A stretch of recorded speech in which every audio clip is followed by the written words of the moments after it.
la mesa que desde luego tiene absolutamente todo que ver con ese lema, con Responsibility for the Future, cuando nos planteamos la sostenibilidad siempre sobre esos tres pilares, ¿no? Una responsabilidad ambiental, segundo decía responsabilidad social, con la vista en la equidad y la igualdad para los territorios y los trabajadores, y por supuesto la equidad, la sostenibilidad económica, porque sin rentabilidad tampoco hay negocio y por tanto no hay sostenibilidad. Vamos ya a conocer cuáles son esas voces, cuáles son esas visiones de los expertos que tenemos la suerte hoy de contar en este 12º Congreso Conxemar.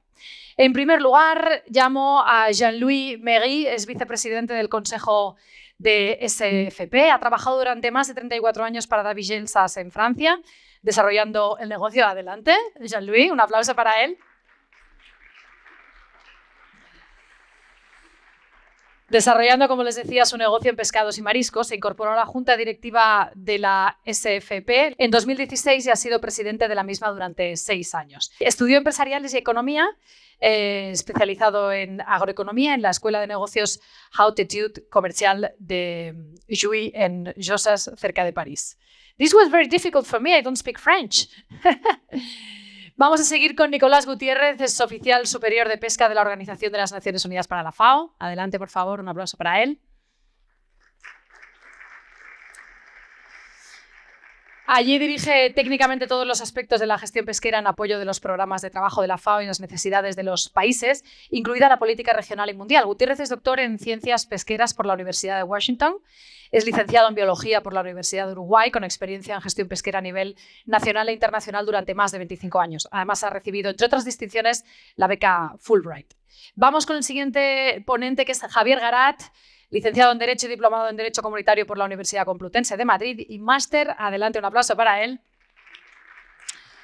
en Derecho Internacional y Europeo por la Universidad Católica de Lovaina. Tiene una larga trayectoria ligada a la pesca, ocupando cargos como el de vicepresidente de la Coalición Internacional de Asociaciones Pesqueras, secretario general de la Confederación Española de Pesca o presidente de la Asociación de las Organizaciones Nacionales de Empresas Pesqueras de la Unión Europea. Asimismo, es miembro del Comité Económico y Social Europeo. Les presento también a Stefán Ásmundsson, que es consejero especial de Asuntos Oceánicos y Pesca del Ministerio de Asuntos Exteriores de Islandia. Un aplauso para él, adelante. Bienvenido. Preside el Subcomité de Ordenación Pesquera de la FAO, aporta amplia experiencia en materia de pesca, asuntos oceánicos y derecho del mar tras haber participado de forma destacada en muchos foros internacionales a lo largo de 25 años. Posee un máster en Derecho Internacional, Relaciones Internacionales, donde se especializó en el régimen jurídico internacional de la pesca. Una parte importante de su trabajo ha estado relacionada con las organizaciones regionales de ordenación pesquera y entre los años 9 y 11 trabajó para la Comisión Europea en la reforma de la política pesquera común. Se encarga de la moderación de esta segunda mesa Ángel Matamoro. Adelante, un aplauso, Ángel.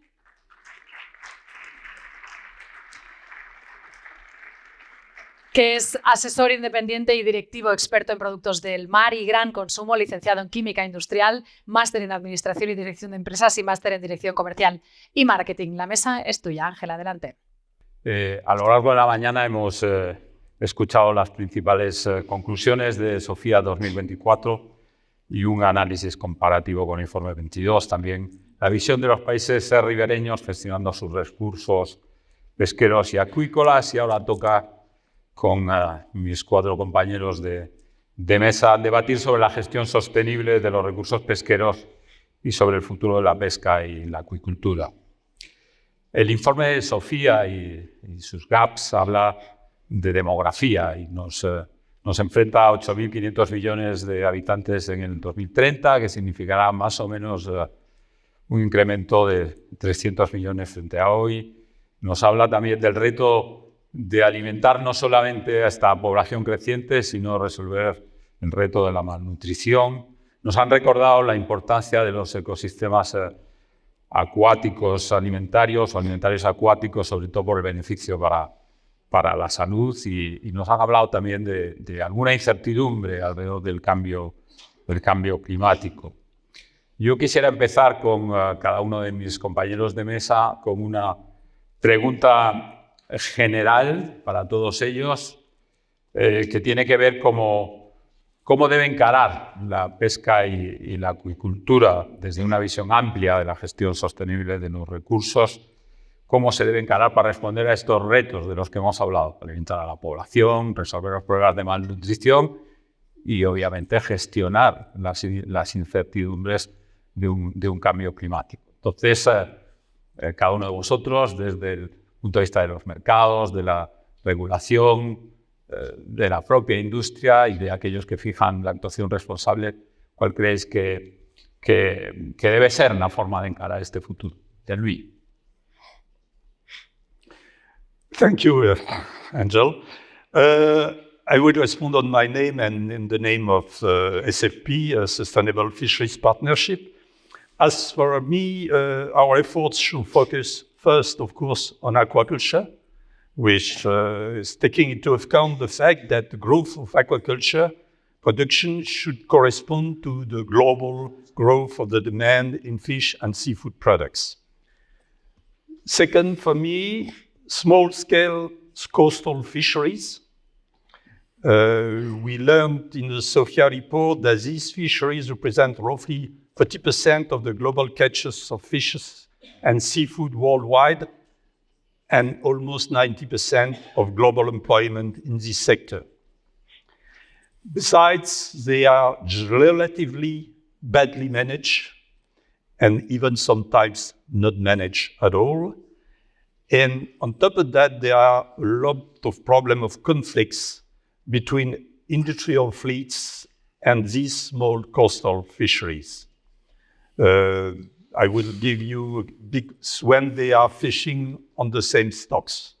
Some example, the octopus fishery in Africa, where small-scale fishery boats are struggling against the industrial fleets when exploiting the same resource, and also the giant squid fishery in the Peruvian and Chilean coast. There are other examples. Third point, struggle against EU, that especially regarding unregulated fisheries in distant waters, where it should be necessary to improve the scientific knowledge of the resource so that it could be later better managed. And then work maybe on other fisheries which are relatively new. I would say, for example, cephalopods, which is a big problem, and bivalve mollusk, as has been mentioned in the Sofia report. And SFP is focusing on all these strategical issues, and it should confirm it in our strategy for the next year to come. Gracias, Luis.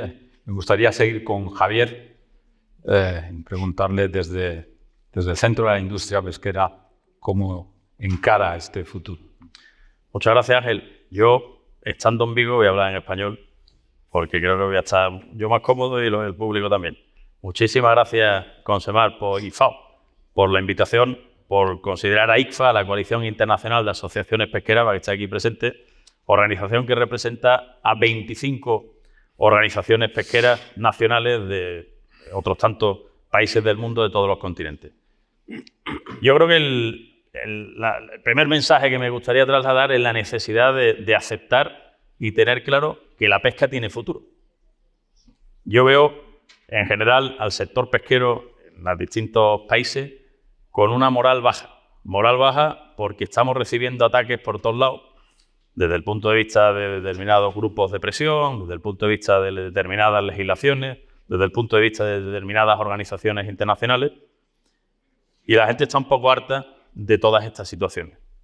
Y por eso creo que es importantísimo que sobre todo los gobiernos y el propio sector, y cuando hablo del sector no hablo solo de los armadores, sino de todos los eslabones de la cadena comercial, trabajemos conjuntamente para dar a conocer la importancia que tiene la pesca en nuestros respectivos países y en el mundo. Durante la pandemia, a todos los políticos en general se les llenaba la boca diciendo que éramos un sector esencial y estratégico, importantísimo para dar de comer a la gente y que teníamos por ello que seguir trabajando, pero parece que pasan los meses, la pandemia se va olvidando y también ese concepto para muchos se va olvidando. Y tenemos que seguir repitiendo insistentemente lo que a mí me habéis escuchado hablar 1000 veces, de la proteína animal más saludable, con menor impacto de huella de carbono en su producción, que produce unos beneficios para la salud impresionantes y que, como decía Rosa esta mañana, está demostrado científica y médicamente que produce felicidad. Ese mensaje yo creo que tiene que calar en la sociedad y tiene que calar en los consumidores. Dicho esto, el objetivo, y también insistentemente lo decimos desde ICFA, tiene que ser conseguir un equilibrio entre la conservación de la biodiversidad, que es importantísimo, porque sin unos mares sanos, sin unas poblaciones de peces que estén en buena situación, no tenemos ningún futuro, pero también hay que conseguir ese equilibrio con el uso sostenible de los recursos naturales y la seguridad alimentaria. Y el objetivo desde el punto de vista pesquero tiene que ser, y dabais esta mañana datos sobre el estado de las poblaciones, lo daba la FAO en el informe Sofía, intentar conseguir, y eso está en la transformación azul, conseguir que el 100% de las poblaciones de peces estén bien gestionadas. Está demostrado que cuando hay una buena gestión pesquera, la cosa funciona. Y hay cientos de historias de éxito que tenemos que contar porque la gente no lo conoce. La gente en general, la sociedad, muchos consumidores, se quedan con la idea de que estamos sobreexplotando las poblaciones y que nos estamos cargando el planeta, cuando en realidad somos los auténticos aliados de la lucha contra el cambio climático y afortunadamente muchas pesquerías se han recuperado y están en buen estado. Y para eso es imprescindible colaborar con los científicos. Yo creo que en distintos lugares del mundo estamos colaborando con los científicos y cada vez cuanta más estrecha es esa relación, mejor nos va a todos, porque las evaluaciones de las poblaciones son mejores y los resultados, por tanto, de la gestión también son mejores. Y tenemos que apostar también por el trabajo de las instituciones pesqueras que se dedican a la gestión. Y por poner un ejemplo, el de las organizaciones regionales de pesca. Yo veo cómo en los últimos años no paran determinados grupos de interés de atacar el papel de las organizaciones regionales de pesca, intentando desvirtuar su papel y lanzando mensajes negativos sobre los resultados que dan, cuando en general hay muy buenos resultados de una buena gestión pesquera. Y se están intentando buscar atajos, y yo creo que eso es muy preocupante. Y atajos claramente es intentar buscar CITES, por ejemplo, para meter ahora a determinadas poblaciones de tiburones para intentar a través del comercio afectar o incidir en la gestión pesquera. Hoy hablamos de tiburones, mañana se puede hablar de cualquier otra especie. O sea que esos atajos me parece que no son útiles para la buena gestión pesquera. Y voy terminando. Otro aspecto importantísimo es la comunicación. La nueva narrativa de la que hablaba FAO hace ya un tiempo y que exponía muy bien a través de la transformación azul, tenemos que ponerlas todos en juego. Tenemos que derribar los múltiples mitos que hay alrededor, tanto de la gestión pesquera como del consumo de pescados y mariscos, que es otro de los problemas que tenemos, como se ha visto antes, en Europa, en Estados Unidos y en determinados países desarrollados. Por eso, lo de ser vegano en realidad no es tan bueno y tan bonito como algunos lo pintan. Y ese mensaje, que puede ser preocupante dentro, no digo a corto plazo, pero dentro de 10 o 15 años, si seguimos con esas tendencias de abandonar el consumo de pescados y mariscos y dedicarse a comer otras cosas, va a tener un claro efecto en la salud. Y estamos hablando de un tema ya que tiene que ser de interés público en los distintos gobiernos. Gracias, Javier. Has hablado de organizaciones regionales. Tenemos a Stefán, experto en ese tipo de gestión. Es tu turno. Yeah, thank you. I think the point of departure has to be that we're looking at fisheries as production of food. And it's the most basic need, obviously, and therefore into the future, ensuring sustainable fisheries is a method of ensuring sustainable production of food. Obviously, to make sure it is sustainable, we need to have conservation as an essential part of that. We cannot just go out and fish as much as we can. We know from experience we can completely decimate one fish stock after another if we do that. So good scientific basis needs to be absolutely essential. And the management needs to be effective and it needs to be practical. Again, if we have to look at the conservation as a part of the same project as ensuring the fisheries themselves. So any measures that are limiting the possibility of actually doing the fishing are then counterproductive for that purpose. But we need to have very good scientific basis for all our management decisions. That means that we need to have good scientific information. I think we have to try to utilize new technology to get even better data than we have been getting before. One of the problems around the world is a lack of data regarding various fish stocks, especially those who don't have very high economic value. But the main point from my perspective is just to ensure the effectiveness of the fisheries management. And in a perfect world, we could just learn from each other in a manner we could just copy-paste solutions. But all management needs to be fitted very clearly to the individual circumstances. There is no possibility of just taking what works in one place and applying it directly in another place. So we need to make sure that we tailor fit each management regime to the local circumstances. It was mentioned this morning, the international nature of fisheries is very big. That means that we need very good cooperation between states. In some cases, it's two coastal states that need to cooperate. In others, it can be regional fisheries management organizations with tens of members. It can be very complicated, but it's the only way forward. If we don't have a comprehensive management regime for a stock that is occurring in more than one national jurisdiction, then the management simply is not going to work. It also means that we have to look at the facts, and again, the numbers that we see in the SOFIA report tells us very clearly that we have, by and large, actually quite a good situation.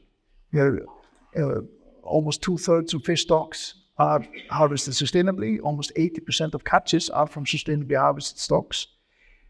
That tells you very clearly that good fisheries management is not just possible, it is already more common than it is not. But the trend is a worry. We're in a situation where the number of stocks that are managed sustainably is getting lower in each time we get a new SOFIA report. And that means we have to find ways of turning that trend around. As a final point in that, I think we cannot tear the issue of fisheries management away from simply development in general. By and large, and this is a bit of a simplified picture, but it's nevertheless a useful one to have in our minds, is that the states that have good resources, good capacity, they tend to manage their fishing well. Poorer countries that don't have the same resources, they don't have the same capacity to carry it out, they tend not to do as well. That means that we have to make sure that we assist and cooperate with states who need to develop their fisheries management systems and emphasize that more than we have done up until now. Gracias, Stefán. Nicolás, creo que te toca seguir desde FAO el discurso que ha iniciado Stefán. Muchas gracias, Ángel, por la pregunta. Si me permiten, voy a responder en inglés. And I think the answer to this is pretty straightforward. The challenge is the implementation, and I'm talking about effective fisheries management, as we had heard from the colleagues. And this fisheries management needs to be done in a holistic way, in line with the ecosystem approach to fisheries, which of course involves objectives that are social, economic, environmental, gender, etc. And it has to be in a participative and adaptive manner. You have heard from other colleagues and from Odun, captured fisheries produce more than 92 million tons in 2022. So that's a sign that fisheries are a key food system that is needed to feed an ever-growing population. As such, it's quite important that we start including nutritional objectives into fisheries management plans and advice. And in that respect, these management plans need to be fully integrated in the supply chain. It's very important that fish prices are affordable and that food waste is minimized, among other important objectives. There are examples now in Indonesia and Timor-Leste. There are projects that are working together with governments and other key stakeholders and fishing communities, of course, to develop and pilot what we call inclusive nutrition-sensitive management plans. But we also need policies and programs that ensure consumers are empowered and they're educated on the nutritional benefits and how to prepare the fish. Again, FAO has several regional programs on educating or promoting fish consumption with governments in schools for kids and pregnant women, and which of course provides an essential micronutrients in their diets. Within effective fisheries management, it's also quite critical that we combat IUU, illegal, unreported, and unregulated fishing, not only to address the illegal part of it, through the implementation of the several dedicated international instruments, such as the Port-State Measures Agreement, but also the use, the unregulated and the unreported component. And this is obviously done through effective fisheries management. In order to face external challenges like climate change and extreme weather events, we need to prepare the fishing community to adapt to climate resilient fisheries. This has to be integrated international, but also local policies and decision-making, of course.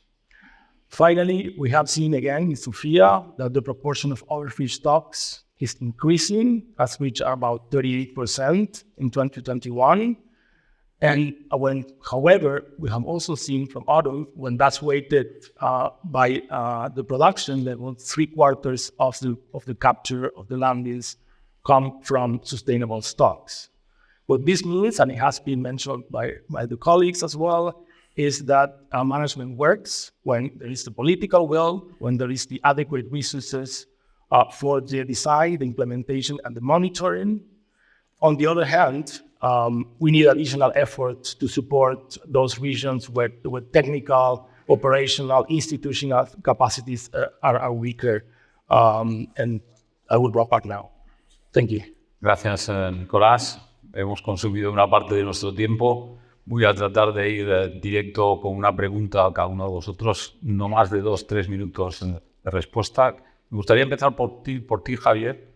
La pesca y obviamente la acuicultura están en el centro de este sistema alimentario.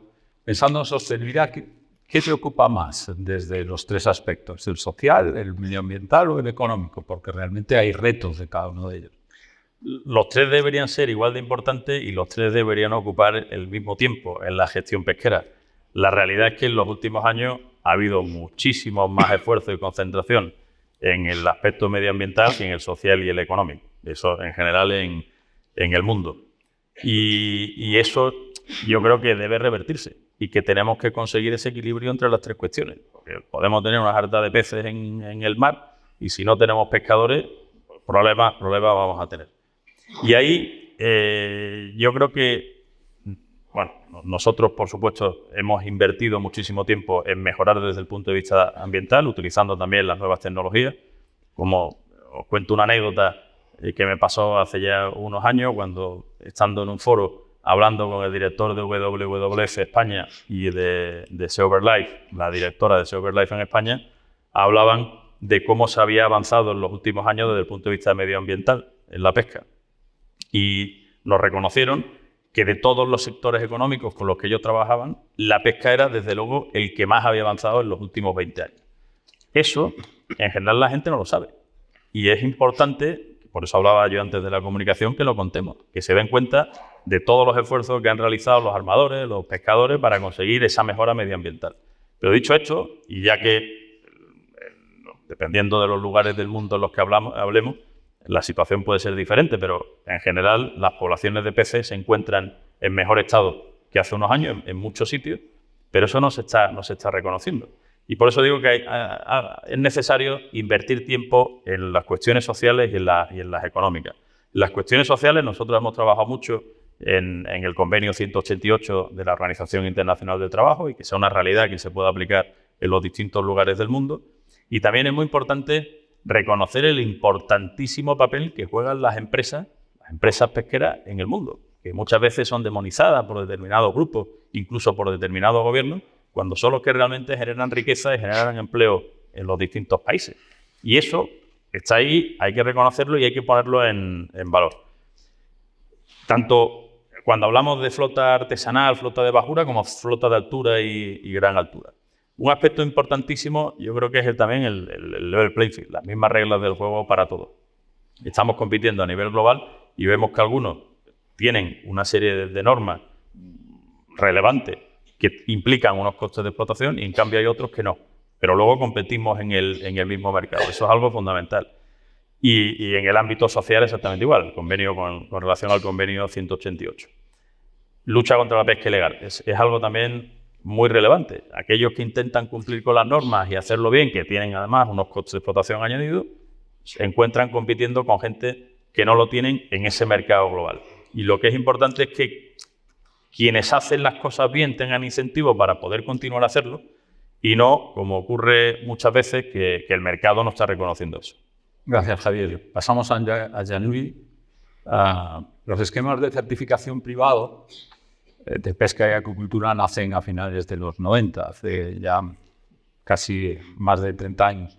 Han sido y son estos sistemas de certificación una herramienta de mejora de gestión de los recursos pesqueros o acuícolas, o se han convertido en una herramienta de marketing que debe escandallarse en el coste de los productos. ¿Cuál es tu opinión? Yeah, thank you. No, certainly in spite of some defaults, the impact of these certification schemes have been globally very, very, very positive. It has changed the way the people have worked. We are now when preparing a certification, we begin by pre-assessing, meaning analyzing scientifically the situation of each fishery, measuring the impact on the environment and potential bycatches. And we have to put together all the major actors involved in the certification. So it's really something which had changed for the last 40 years, and it's very, very, very positive. But, of course, we can't stay on that constant. There are things which have to be changed. First, the life of a fishery doesn't stop when it's certified.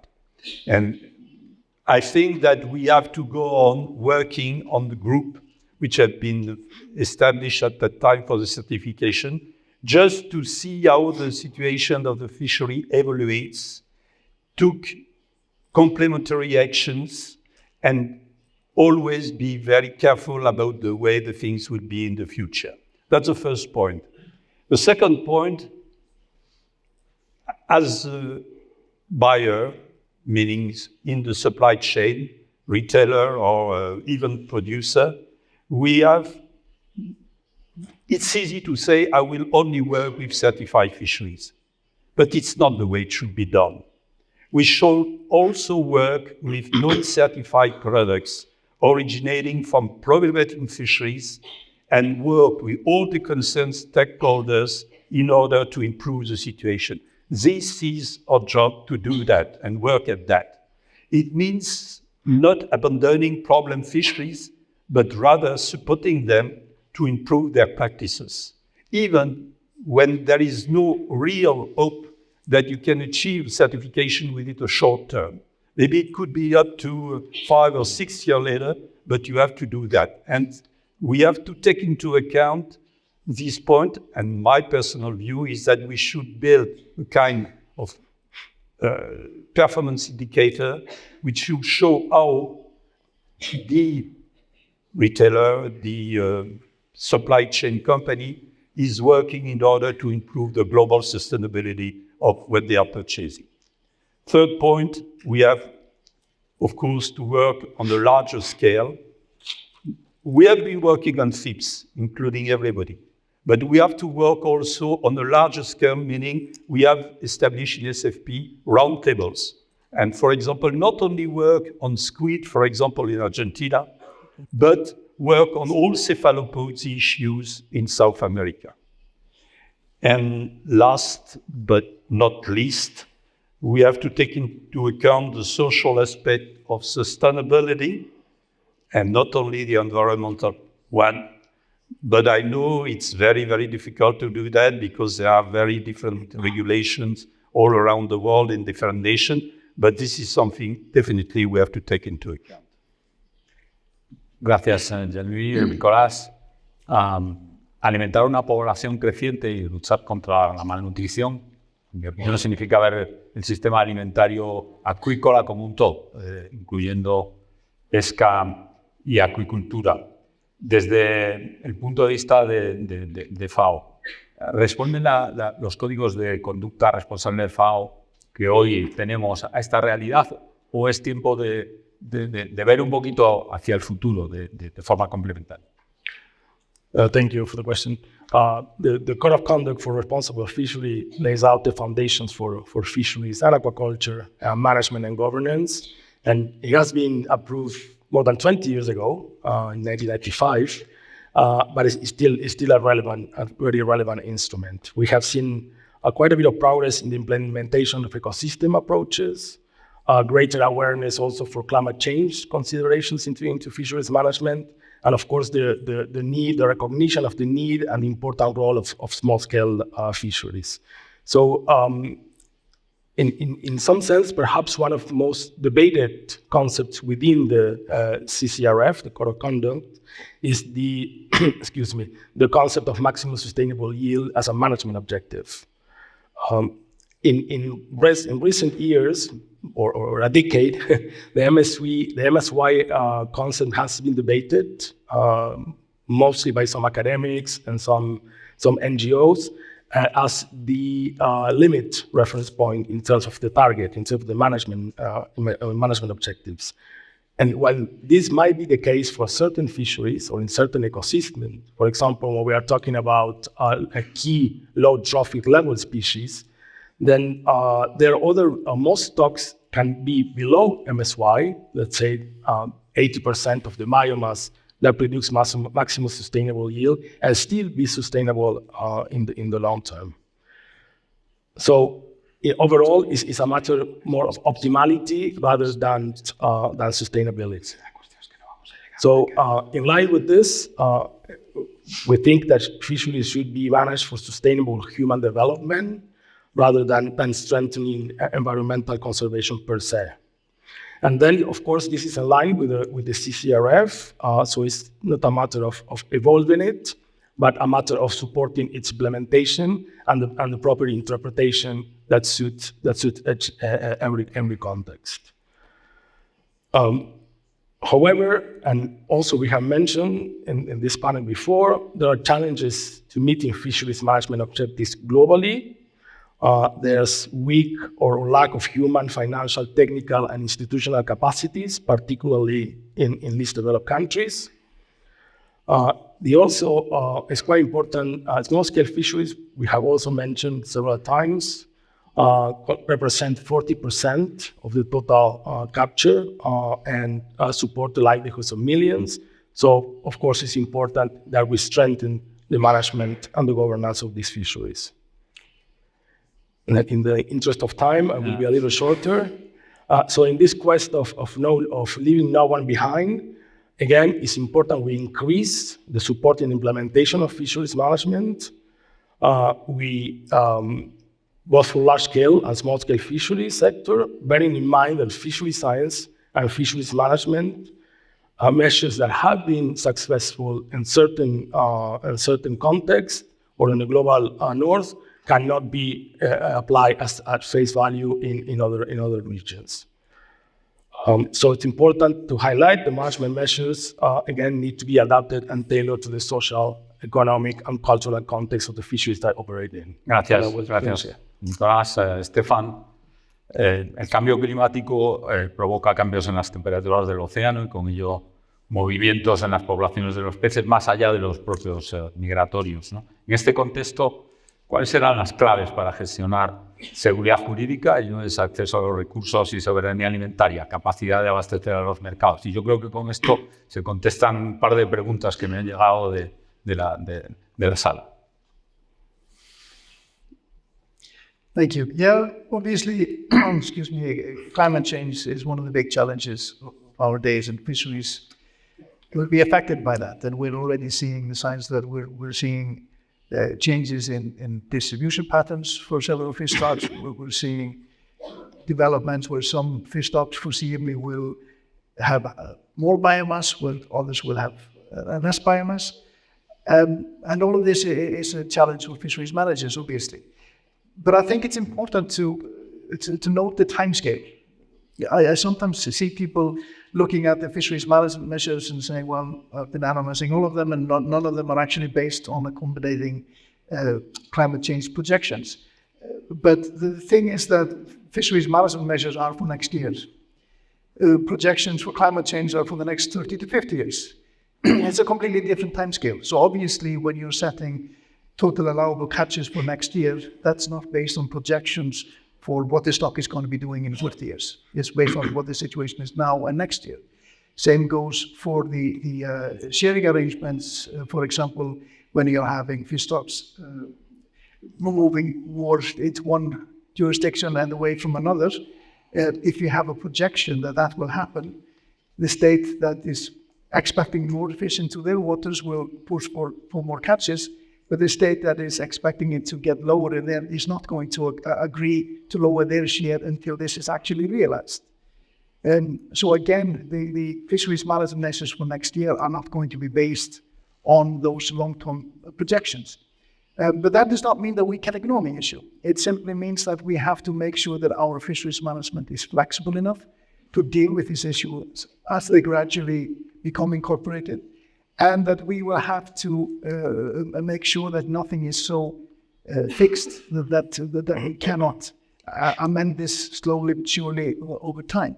But I think the biggest sort of takeaway message, if I may, here is that we are already doing much more than most people think. Quite simply, as I said in my last answer, and then I was mentioned in the presentation of the FAO report, good fisheries management, thankfully, is very common. And that good fisheries management is based on the scientific information that comes in, and that incorporates changes due to climate change. So when you have that in place, you are in a reasonably good position to address this over time. So our biggest challenge there again is to help those countries who have not managed to build up a very effective fisheries management system to help them set that up. Gracias, Stefán. Habíamos previsto una tercera pregunta que era irse más allá de una frase. Tenemos 30 segundos para resumir. Javier ha dicho esperanza y futuro para el sector.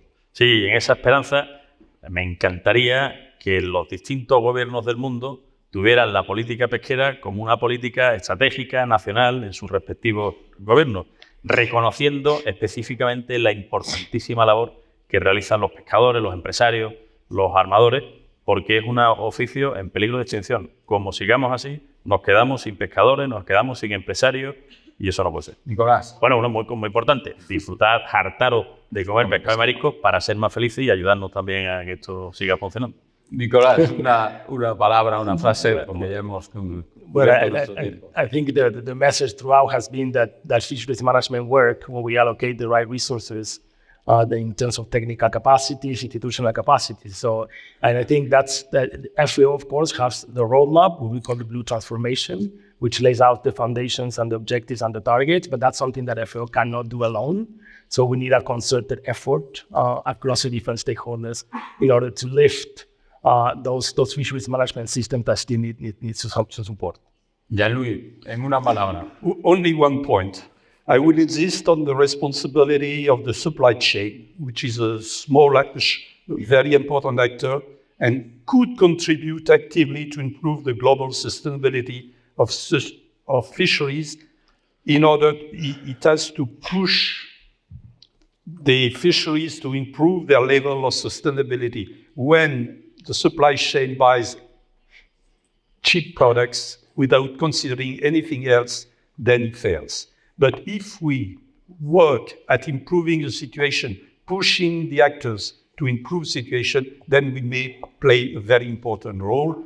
That's why I'm insisting about the possibility of establishing a key performance indicator just to prove that. Stefán, anything to add? Just very quickly, perhaps just to mention that I think my home country of Iceland is an example that when you do fisheries management right, it creates, we've basically moved from being a very poor country into being quite a prosperous country on the back of fisheries. And to have that sustained into the long term, we could need good management, but we stand there as a demonstration that that can be done. And for a lot of sort of poorer countries that have good fisheries resources, I think they need to look at that as an objective, that this is absolutely something that can be done. Fisheries sector can be a prosperous one. that can then cause a lot of good economic and social effects on society. Gracias a los cuatro. Yo pediría un aplauso para ellos y me quedaría con que el sector está trabajando en resolver los retos del futuro. Gracias.